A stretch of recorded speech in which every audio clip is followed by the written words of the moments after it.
Hey everyone, welcome back to another episode of the Millionaire Real Estate Agent Podcast. I'm Jason Abrams, and this is the place where we lift the curtain on the world of real estate like never before. Every week, I sit down with visionaries, pirates, and mavericks. We're here to document, demonstrate, and most importantly, demystify their game-changing models and systems. What secrets propel them to the top? And how are they living their dreams? This is about passion, it's about strategy, but above all, it's about real, tangible success. So buckle up and let's dive in. This is the Millionaire Real Estate Agent Podcast.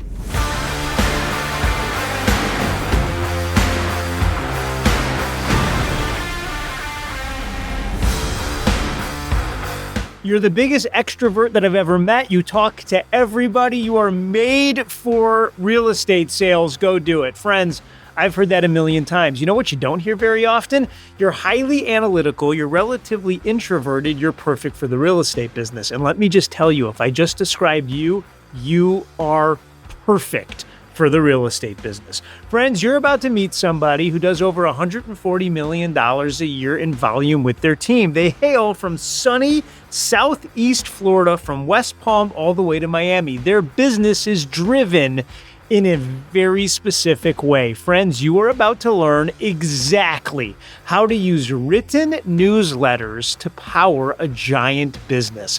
This is going to be one of the more simple models that we've unpacked. But it's in the details, friends, and you are going to get them all. Enter Sandra Rathe. She is an accountant by education and formerly by trade, and today runs one of the best farms that you're going to find, all powered by a once-a-month newsletter. Sit back and buckle up. This is Sandra Rathe.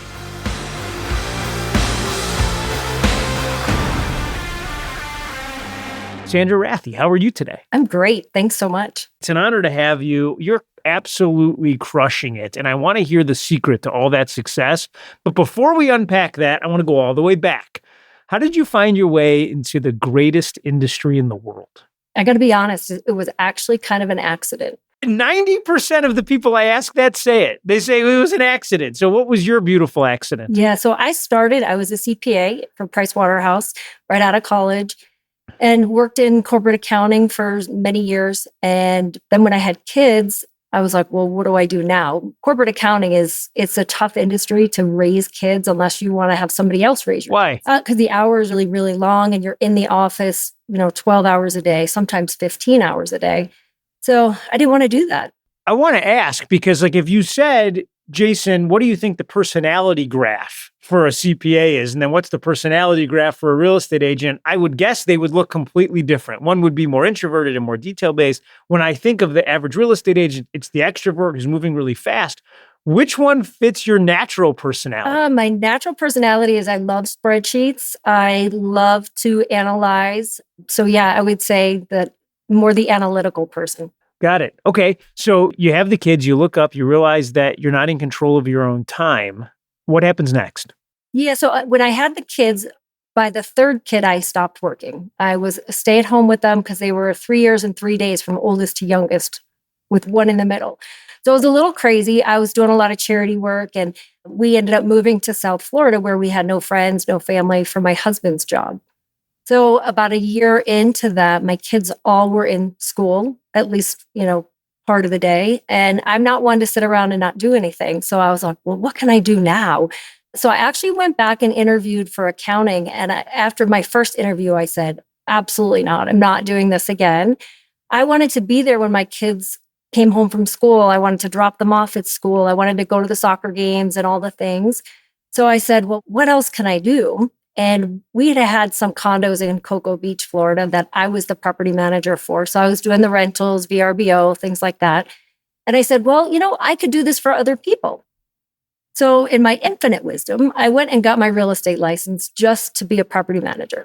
Got it. Only to find out nobody wanted me to be a property manager. None of the brokerages really wanted that. They're like, too much liability, or, you really got to be on the ocean, and I'm not on the ocean. And I didn't want to be driving a long way because of my kids.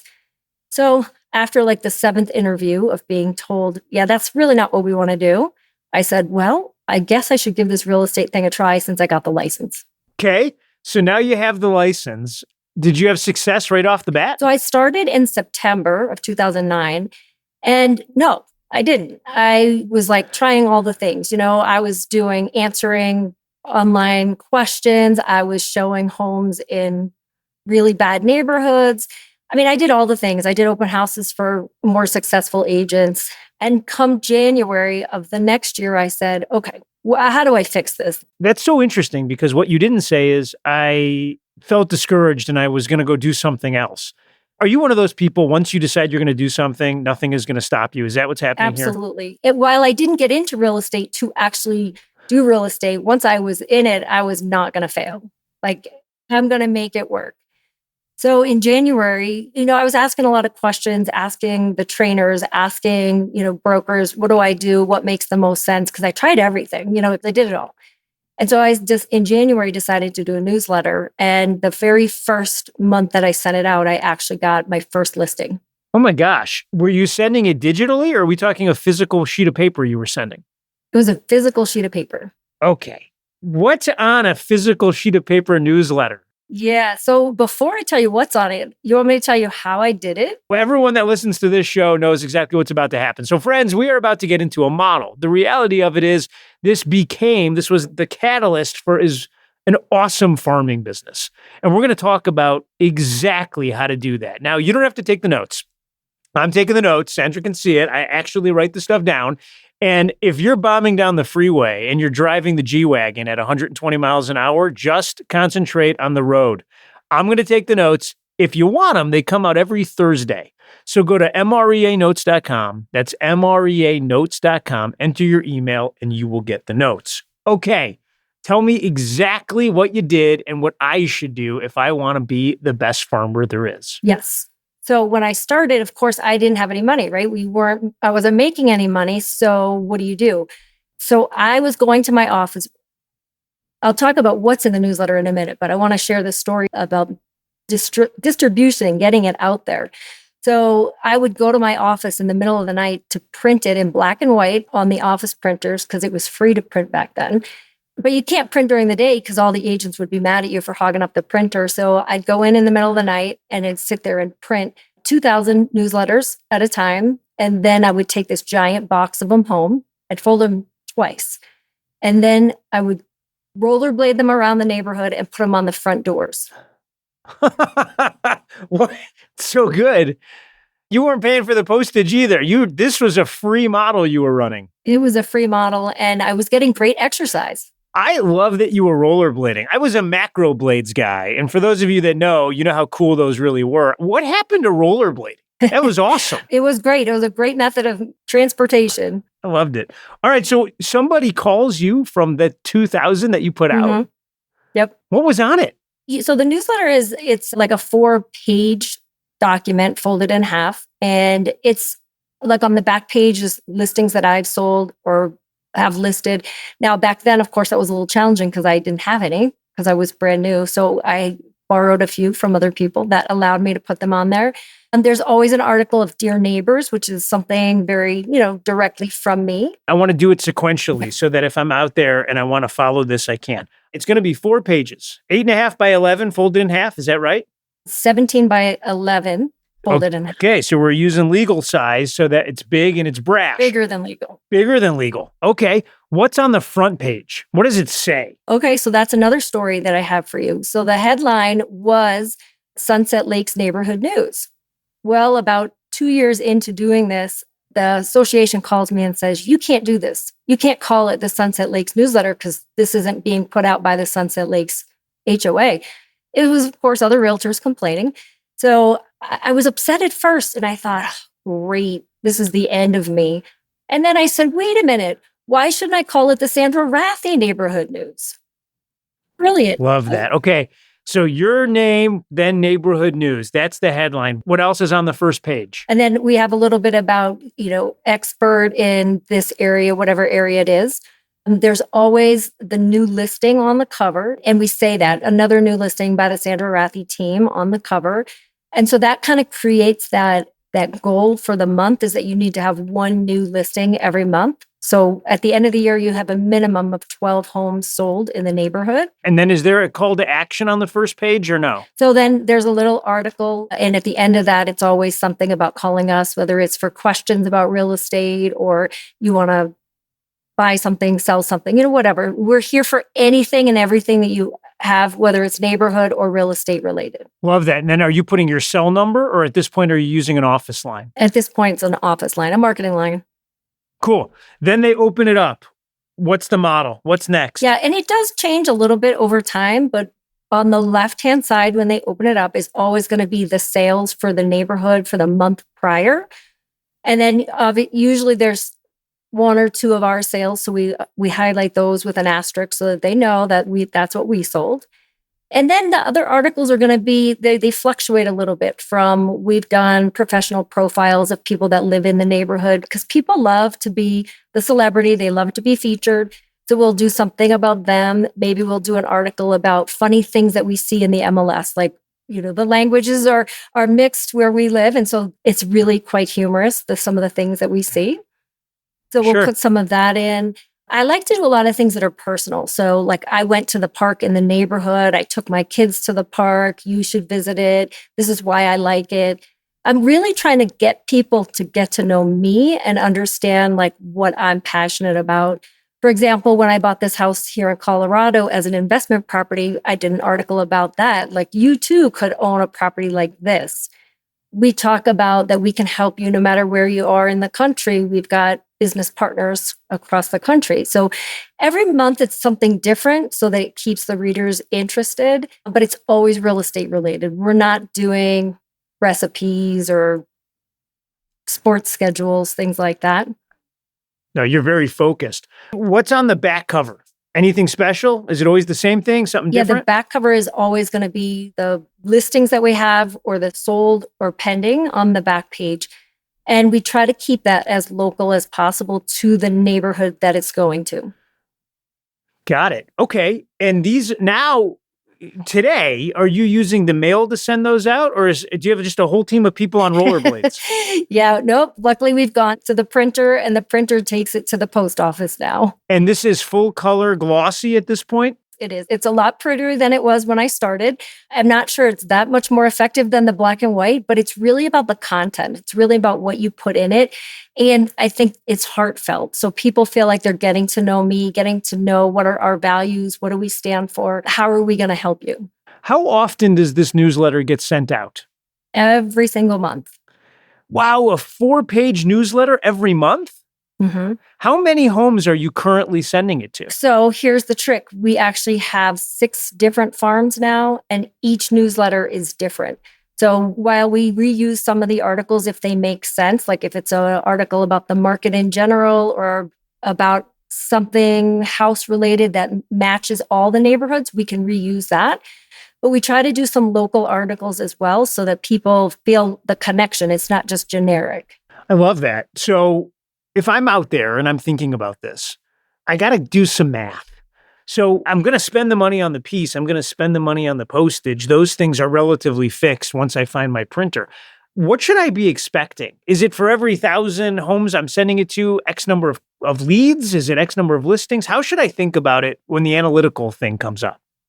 Yeah, so for every neighborhood, you want to have a neighborhood that's big enough and has a high enough turnover that you're going to get at least one listing out of it per month. And it truly is a listing tool. Not to say that we don't get buyers from it, but generally speaking, it's really about getting the sellers, which is what we want. So in your experience, how large of a neighborhood is that? And as I'm sitting with my MLS trying to figure out, should I farm, should I not farm? What's the general rule of thumb? Teach me. Yeah, so for me, it has to be very close to 2,500 homes. And I like 5,000 is even better because it just, the cost goes up so tiny versus what you're going to get out of it. So 5,000 is my ideal territory. Okay, and what sort of turnover rates am I looking for in the MLS as I'm doing my research? Yeah, and so I think that's probably going to vary by area. But for me, it's if I can get a 5% turnover, I am very happy. Right now, some of the neighborhoods are like 3.5%. That's still okay. And we're going to see over time, like this year, it might be 3.5, but 2 years from now, it might be 5.5. So it's finding neighborhoods that will continuously turn, and they've got to be at least 3.5%. Now, whenever I talk to people and I say, well, why aren't you farming? The default answer is it's number one, well, I don't have the money to do it. And I get that, friends. You may have to start small and grow. Sandra started for free on rollerblades. But the other thing people say to me is, so-and-so agent owns that neighborhood. Someone's doing a bunch in it. And so what am I going to start doing? How do you think about that? Yeah. So when I started, I was trying to decide what neighborhood to do. And again, I told you I'm very analytical. So I got these big giant pieces of paper, right? And I put them on the wall. And I said, what neighborhoods am I interested in doing? And I put down a bunch of neighborhoods. And it was, what am I interested in? And then let's look at the analytics. So then I'm looking at those. And actually the neighborhood that I lived in, I said, I'm not going to farm my neighborhood because this agent, the original builder's agent, still lived there and was still selling there. I said, she's crushing it. She is the agent. Well, when I did the analytics, I decided to throw that in just to see. And she really wasn't. She only had a handful of sales. It wasn't any large amount. And so I said, I'm going to go forward with this. So I actually did the neighborhood that I said I wouldn't do. So you think any neighborhood can be won? I think it can be. I think you should look at who is the agent and how much are they actually selling. I think that some agents do have a really good way of making it seem like they're selling a lot when they're really not. So you have to pull back the curtain and look and see like what's actually happening. Okay, so once I'm sending my newsletter on a monthly basis, am I done? Do I just sit back and then wait for all the money to come and then make sure I have a big account large enough to store it all? Or do I got to do something else? So I will say you actually could, if you write the newsletter well enough, you could wait for the calls to come in. But some of those calls are not going to become list me. They're not going to be ready right now. So the goal is to keep adding people to the database and have people that you're going to be following up with and calling. So for example, we put lots of calls to action in the newsletter, like we do a raffle so that people will reach out to us and we get their contact information. I'm writing my newsletter. I'm going to put in a raffle. What are the types of things you raffle? What's the system behind it? What do I need to know? Yeah, so we would do like restaurants. We'd have a lot of restaurants or different businesses that have actually donated because it's great free advertising for them. They give us a $50 to $100 raffle item. And I don't charge them to put that in. And it goes out to 5,000 people plus to our digital database. So the restaurants are really good. People love food. I will say the most popular item was Total Wine. That'll work. Yes. We are in Miami after all. But this makes a lot of sense because the restaurant owner, you're forming a relationship with the small business owner. That person's winning because they're getting their message out to 5,000 mailboxes at no cost. You're winning because they've donated it. And you're adding to your database with one new entrepreneur business owner. Absolutely. That's brilliant. I met an agent the other day and they do something similar. But one of the things that they say is, I'll advertise in our newsletter, your business. And you agreed to put our newsletter in the front of your restaurant and leave it there for a year. And after 12 months, you're physically present in all these restaurants. I thought it was genius when I saw it. Yep. All right, let me ask you this. So you have the gift card now. What do you do? What does the ad say? Like, what does the raffle say? Yeah, so we do two things. We have a QR code where they can scan and fill out a form, or they can email us and we tell them, give us your name, address, a phone number, and we'll enter you in the raffle. And then we do try to respond to everybody and just thank them for entering. So again, touches, right? We're looking for touches and communication. So when you run one of these things, first of all, as we sit today, ballpark, how many houses are you sending the newsletter to? I would say 25,000. Wow. And when you send it to 25,000, give or take, how many people are entering a raffle? It's not that many, to be honest with you. It's kind of surprising how small it is, but that doesn't matter because if one person enters, I'm still winning. That's so good. Okay, so call to action for raffle. What are other types of call to actions? Like, do you need a vendor? We'll be happy to share our vendors with you. Do you want help with, you're doing a renovation? We'll be happy to stop over and give you our opinion of, what to spend money on.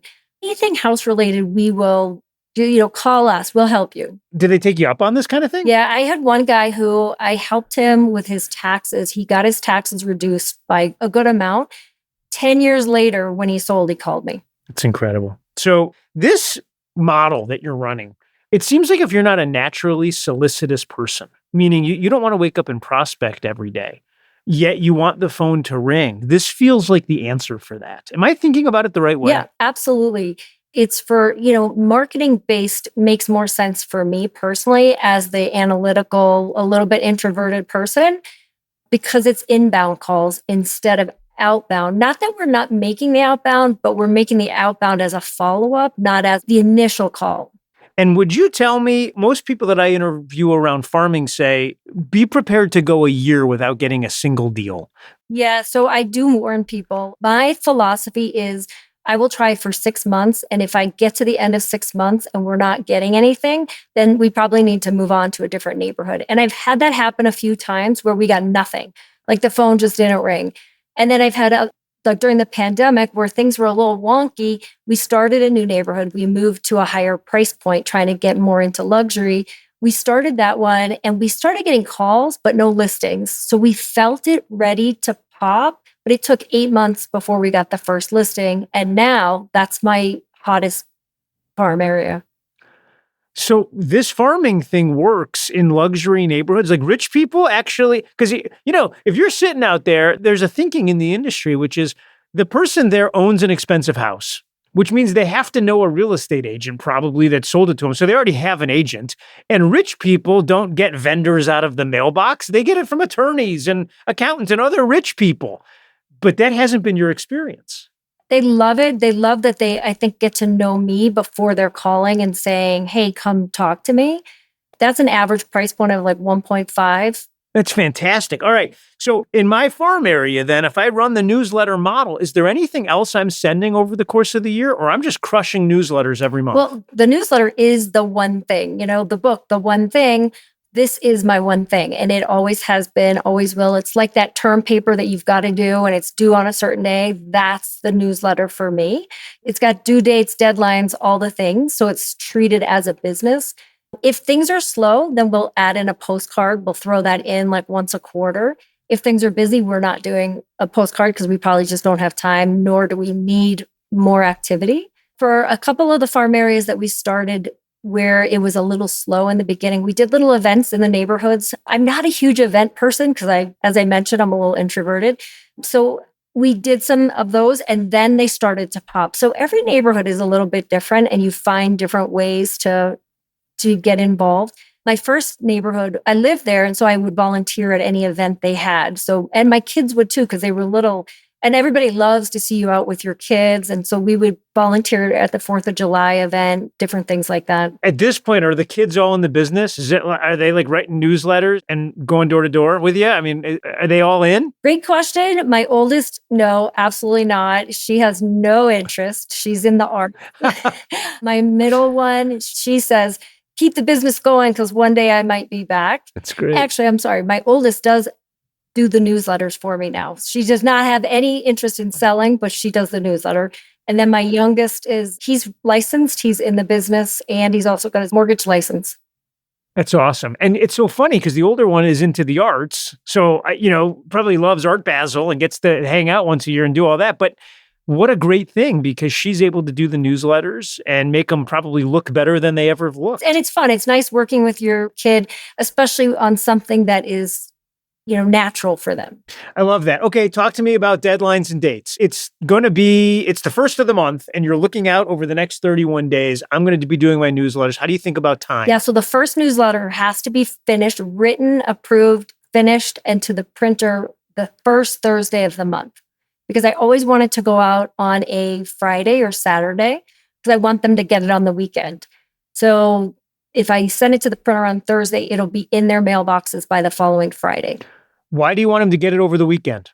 Because they're home, they're relaxed. That's when they're going through their mail. Love that. So do you start a month's newsletter in that month, or are you writing a newsletter the previous month? Yeah. So I have a calendar all written out because every month is a little bit different because one month, the first Thursday could be the first of the month, or it could be, the 6th of the month. So I've got a calendar and we backtrack from that. We need about a week to get it done between the writing, getting the pictures, editing, things like that.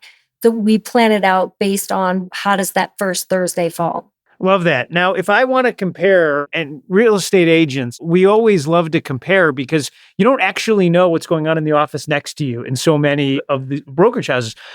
I want to compare what I'm spending on my newsletter to what you're spending on yours, but guide me because I know it's not specific because you buy so much mail. What should a piece like this cost? Give me a range. Yeah. So a 2,500, print quantity is going to cost about $23,000 for the entire year. So the postage and the printing is about $23,000 for the year. That's such an easy way to do it. So if my farm has 2,500 houses, I'm sending my newsletter once a month. It's 4-page, glossy, big, and beautiful. Yeah, all in, I should bet 23,000 in my mind. Mm-hmm. And that actually includes my postcards that I do once a quarter. I love that. It's an incredible model. So you're kind of on a mission now to teach as many people as you can how to be successful and how to have it. Why? What's driving that? I think it's fun. I think it's really rewarding to watch people grow. I think real estate is challenging to get into, and so many people fail at it. And we can help them. We can help them survive, succeed, and it's enjoyable. I have a team of agents and I love watching them go from literally, they graduate, sometimes they're graduating high school or graduating college, and to watch them go from not knowing anything to being a top agent, it's just super rewarding. If I'm going to go run the newsletter play and I'm going to go win in the farming business, what's going to go wrong? Like, save me the heartache and the pain and coach me as if I'm going to screw it all up and tell me the rules. Yeah, I would say the biggest thing that will go wrong is that people let the time get away from them and all of a sudden they miss a month. Now it turns into 2 months. And one of the keys to farming is consistency. You've got to be in their mailbox every single month, which is why sometimes we add in a postcard if things are slow, because we got to beef it up a little bit. But if you're skipping months, then you're doomed. And I've seen it happen with agents, that have tried to do it and they're very sporadic. It doesn't have the same impact. I love it. I love what you're doing. The simplicity of the model that you're running, it would be easy to say, well, it's just sending a newsletter. There's a genius that's happening here because the results that you're having are absolutely astounding. So with your permission, can we link a copy of your newsletter into the one-pager that comes out on Thursday so people can actually see it? Yeah, absolutely. I'm a new agent. I just got my license. What's the one piece of advice you'd give me? It would be find what you're passionate about and what you think you can be good at, and then do it extremely consistently and at a high level. I know new agents always want to ask more experienced agents, what do you do that makes you successful? It really doesn't matter what I do. It matters what you're going to be able to do consistently and at a high level.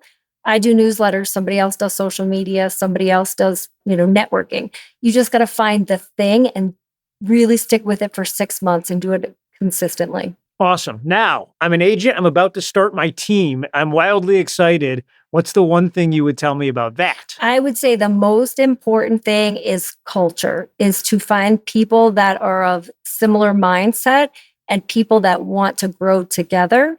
It's really about culture. It's about having people that can get along, support each other, and raise each other up. All right. So I want to go all the way back to ancient Greece. And if we do, we run into a gentleman named Epicuruss. Now, he was a philosopher of the day and he had a garden and he would invite the smartest people he knew to hang out in his garden. It became known as Epicuruss Garden. We'd like to invite you to our garden and ask you a few questions. Sandra, will you join us? Absolutely. Fantastic. So you got out of the accounting business and ended up in the real estate business because you put family first. You looked up and said, that's not my life by design. But you're living a really big life. How are you juggling being a mom and having a husband and running a team? And how do you keep all this together? Yeah, I think that the most important thing is to always figure out what is most important. And for me, it's always been family. It's always been the kids and, making the right choices for them. And it's kind of funny because when I got into real estate, my husband he had a really big career and I was supporting that while he was out traveling. And then I grew a big career and now he's the one supporting me. So it's really, I think, taking the ego out of it and doing what's best for the family. And sometimes that means we put our career on hold. And then sometimes it means we rise to the occasion. I love that. All right. Well, talk to me now about vacation homes because I'm talking to you and you're in one of yours. If I'm thinking about buying a second property as a vacation place, should I think about that? What drives it? How do I know whether to rent on Airbnb or actually go buy a place? How did you think about it? Yeah. So, I mean, we're very analytical to start with. My husband's an engineer. I was an accountant. So, we're very analytical. So, we're always running the spreadsheets, making sure that the numbers make sense. And then I think that really buying our Colorado house was one of the best investments we ever made from an emotional and relationship standpoint, because we gather here, our friends, our family, friends that we haven't seen in 10 years, we'll say, hey, we're going to be in Colorado, come visit, because this is the place where we can really step back from work and say, let's enjoy our friends, our family, and get back to nature. So for us, while this does make great financial sense, it actually makes more relationship sense. When you look back now from accounting into real estate, is there any part of you that says, I should have stayed in accounting? Because accountants make an awful lot of money. They're incredible people. They're incredible professionals. If any of our friends from the IRS are watching, love your work. Is there any part of you that regrets the decision? Absolutely not. Every day, I'm thankful that I made the decision from a lifestyle perspective, from my kids, and from just being able to help people, whether it be helping the actual client or helping my agents succeed. I love everything we do. There it is, friends. You heard it here. Sandra, thank you so much for spending time with us. Thank you. It was great. I told you at the intro that it was a simple model, but it was all about the details. Here's what the fear that I have is. Some of y'all are going to discount this thing. You're going to look up and you're going to say, sending, one newsletter a month can't be all of it. How can I go complicate the heck out of it? Don't do it. Friends, she is so clear on what drives her business. When you're talking about a 4-page newsletter, your name plus the community. You're going to highlight the properties that you sell, then open it up, and you're going to have a smorgasbord of all things you. You're going to be telling people what you're doing. You're going to be telling people about how you do it in the community, and you're going to find ways to do calls of actions. I think it makes all the sense in the world to highlight local businesses. I think it makes all the sense in the world to highlight people in the neighborhoods. I think it's simple and it's genius. And then on the back, you're going to highlight your properties, which, by the way, is a listing tool to be able to show your sellers that you're doing it. She's in 25,000 mailboxes at least once a month. It's no surprise she's having that kind of success. Here's my question. What's the one thing that drives your business that no matter what happens in life, you are going to nail that thing and you are going to hit the same nail with the hammer over a long period of time? She said it. Whether it's social media and videos or whether it's newsletters, there's one thing that's going to drive it. The interesting thing about the real estate business is you get to wake up and pick something that you love doing and call it work. I don't care if you love playing golf. Play 3 times a week with 3 strangers each time, and you're going to add 9 new people each week into your database. You're going to finish the year with 450 new people that all love to wear white pants and orange belts. She looked up. Let's be clear. I'm analytic. I want to find a way to do it, and I want to find the way to make the phone ring. From rollerblades to the mailbox. Go forth and do likewise. There it is. That wraps another episode. Friends, I don't know what you're taking out of this. I really don't. I'll tell you what I want you to be taking out of it, which is these are the people that are having tremendously big lives. And the reason it's happening is because they're setting up the models and systems to do just that. Gary Keller told me that leadership is teaching people how to think so that they do the things they need to do when they need to do them, so that ultimately they get the things they want when they want to have them. And that's what I want for you. You're all leaders, but it begins with leading ourselves. If you're enjoying this podcast, I want you to click the subscribe button anywhere that you get your podcasts. We want to be the voice in your head every single week, and every week we're dropping new content. We also send out a newsletter at the conclusion of every show to make sure that you get the highest points in the models and systems that were discussed. So if you want to sign up, I need your name and your email address. Head over to the millionaireagentpodcast.com. millionaireagentpodcast.com. Enter your name and your email address, and every week that newsletter will be in your box. Friends, you just went on a journey. I hope that what happens between now and the next time we meet is absolutely wonderful for you. Thanks for listening. I'll see you next week. This podcast is for general informational purposes only. The views, thoughts, and opinions of the guest represent those of the guest and not Keller Williams Realty LLC and its affiliates, and should not be construed as financial, economic, legal, tax, or other advice. This podcast is provided without any warranty or guarantee of its accuracy, completeness, timeliness, or results from using the information.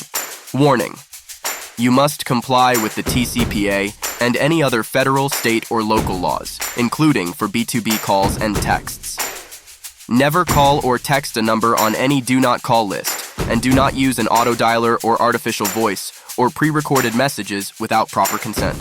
Contact your attorney to ensure your compliance.